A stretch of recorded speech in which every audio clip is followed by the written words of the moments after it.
Assalamualaikum warahmatullahi wabarakatuh.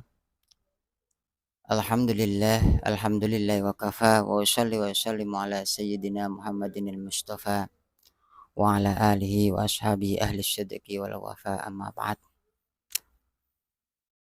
Di dalam hadis yang diriwayatkan oleh Imam Al-Bukhari, Rasulullah Shallallahu alaihi wasallam bersabda, "La yakuna min ummati aqwamun yastahilluna al-hirra wal harira wal khamra wal ma'azif."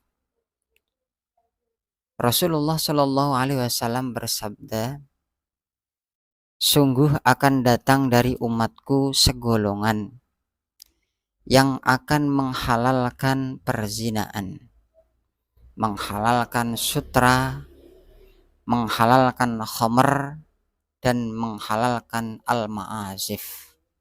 Sebagian kalangan mengartikan al-ma'azif dengan makna alat-alat musik. Hadis riwayat Bukhari. Dari hadis inilah oleh sementara kalangan dijadikan sebagai dalil bahwa segala macam bentuk musik hukumnya haram. Memainkannya, menyaksikannya, ataupun mendengarnya hukumnya haram mutlak. Sebagaimana diharamkannya perzinaan dan khamr, semuanya haram mutlak. Namun teman-teman yang dirahmati Allah Subhanahu wa taala, tidak sedikit pula para ulama memerinci hukum daripada musik ataupun nyanyian. Maka yang jadi pertanyaan, apakah para ulama yang menghalalkan musik dan nyanyian itu tidak memperhatikan, tidak melihat hadis yang diriwayatkan oleh Imam Bukhari ini?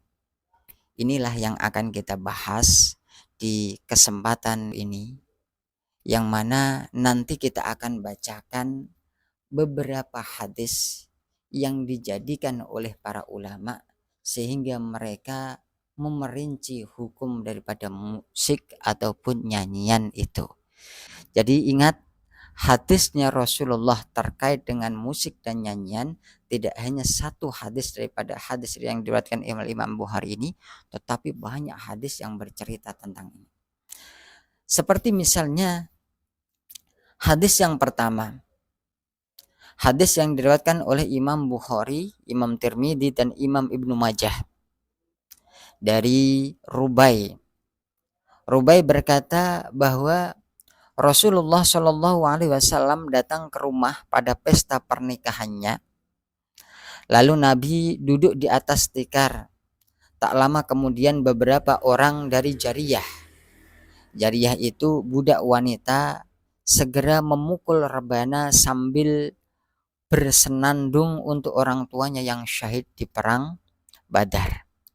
Tiba-tiba salah seorang Jariyah ini berkata, "Di antara kita ada nabi yang dapat mengetahui apa yang terjadi pada esok hari." Maka saat itulah Rasulullah Shallallahu alaihi wasallam bersabda, "La taquli hakadha wa quli kama kunti taqulin." Tinggalkan omongan ini, kata sabda Nabi. Teruskanlah apa yang kamu nyanyikan tadi. Hadis pertama ini ternyata saat itu Rasulullah membiarkan nyanyian dan perilaku beberapa wanita yang menyenandungkan sambil memukul rebana. Hadis pertama. Kemudian hadis yang kedua, hadis yang diriwayatkan oleh Imam Bukhari dan Muslim dari Siti Aisyah, istri Rasulullah Shallallahu alaihi wasallam sendiri. Beliau bercerita, pada suatu hari Rasulullah Shallallahu alaihi wasallam masuk ke tempatku. Ketika itu di sampingku ada budak perempuan yang sedang mendendangkan nyanyian. Kulihat Rasulullah berbaring tetapi dengan memalingkan mukanya. Maka pada saat itulah Abu Bakar, ayah daripada Siti Aisyah, masuk dan ia marah kepadaku. Katanya, di rumah Nabi ada seruling setan. Mendengar seruan itulah Nabi lalu menghadapkan mukanya dan berkata kepada Abu Bakar seraya bersata, "Da'huma ya Aba Bakrin." Biarkanlah keduanya, hai Abu Bakar. Hadis kedua, ternyata di rumahnya Rasulullah sendiri didapati ada seorang wanita yang mendendangkan nyanyian sambil memukul rebana, dan itu dibiarkan oleh Rasulullah Shallallahu Alaihi Wasallam. Hadis kedua. Kemudian hadis ketiga, lagi-lagi diriwayatkan oleh Imam Ahmad, Imam Bukhari dan Imam Muslim dari Siti Aisyah, istri Rasulullah.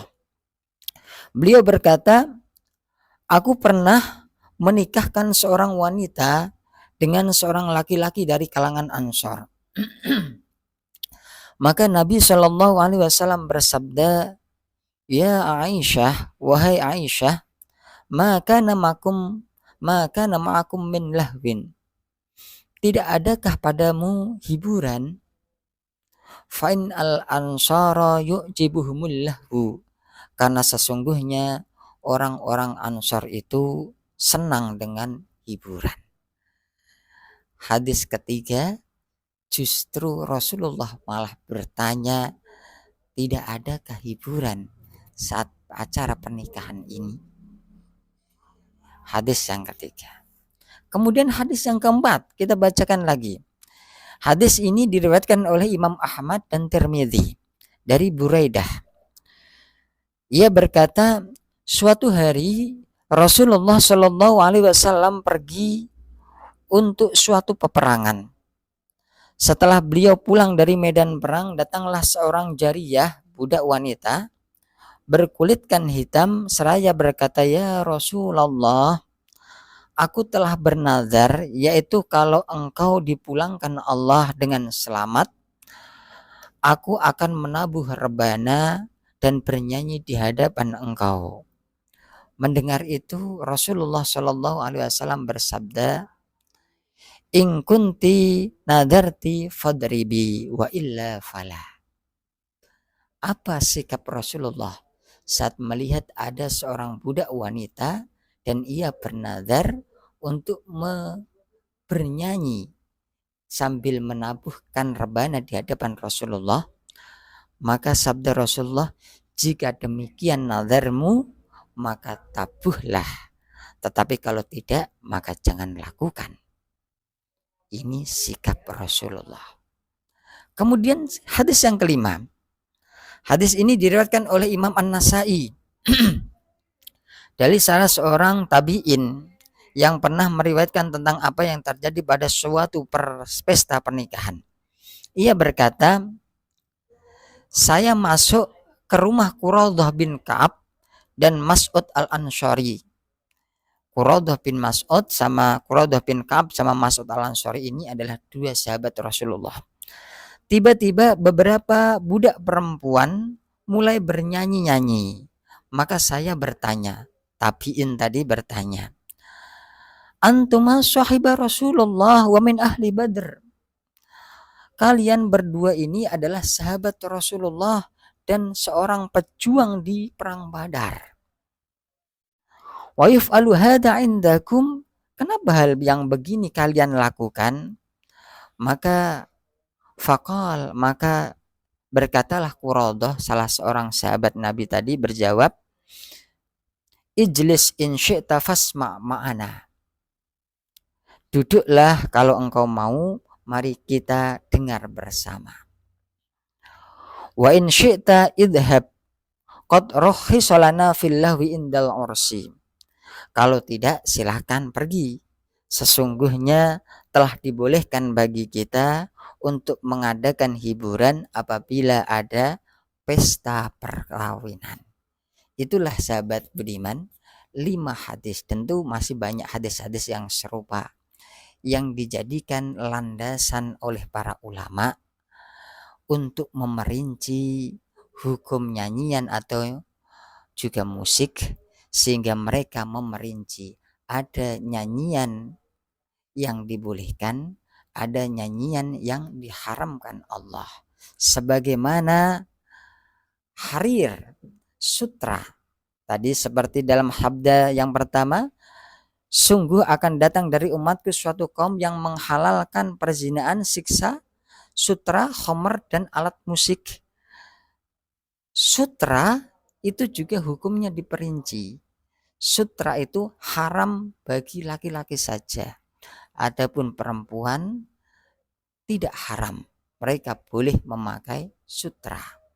Demikian pula musik oleh kalangan para ulama diperinci.